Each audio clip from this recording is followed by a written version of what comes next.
Le stress, vous connaissez? En fait, le stress frappe des millions de personnes chaque année.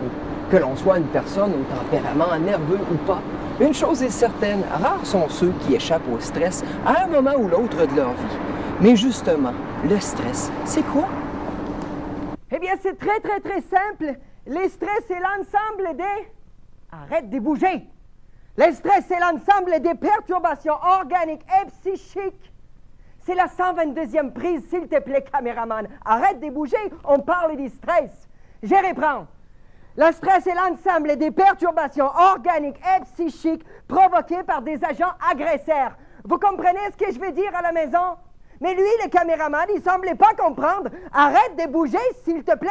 On parle du stress. Voyons!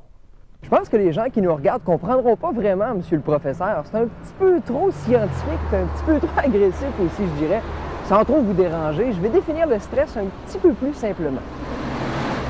D'accord, si c'est ce que vous voulez. En fait, en 1936, Hans Selye, scientifique canadien de réputation internationale, a décrit le stress comme étant un syndrome général d'adaptation. On doit donc tenter de s'adapter le mieux possible à la situation qui nous arrive. Donc, ce qui veut dire que si une personne s'adapte facilement à une situation particulière, le stress est alors bien dosé, ce qui a pour effet de stimuler l'organisme, d'accroître sa résistance et même d'améliorer ses capacités et ses performances. Par contre, si une situation ou un événement dépasse les connaissances et la faculté d'adaptation d'un individu, l'organisme de cet individu perçoit cette situation comme une menace ou une source de danger. Alors, cette situation devient un agent stressant. Les agents stressants, soit les événements déclenchant le stress, correspondent à toutes les contraintes possibles et imaginables de la vie courante. D'ailleurs, on peut les classer selon leurs sources. Les agressions physiques, comme la brutalité, le bruit, la pollution ou encore le froid. Les agressions biologiques, soit la maladie. D'ailleurs, le simple fait d'être dans un hôpital en stresse plus d'un. Les agressions psychologiques, comme les deuils, les contrariétés ou encore les conflits conjugaux, et les agressions sociales, soit la perte d'emploi ou encore l'isolement. Le stress est tout simplement la réaction, ou si vous préférez, la réponse naturelle que donne le corps face à tous ces agents stressants. Le stress n'est pas une maladie, mais plutôt un phénomène tout à fait normal.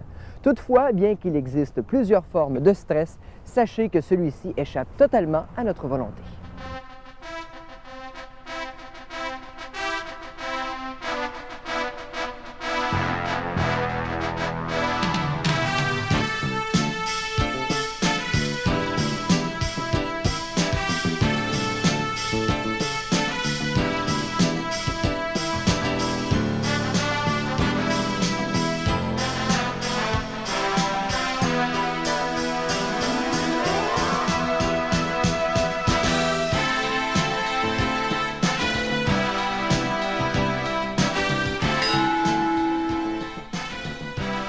Il échappe à notre volonté, oui, c'est vrai, mais les manifestations du stress, elles, sont bien connues. Accélération du rythme respiratoire, accélération du rythme cardiaque, oppression thoracique, transpiration abondante, incapacité momentanée de bouger, pâleur.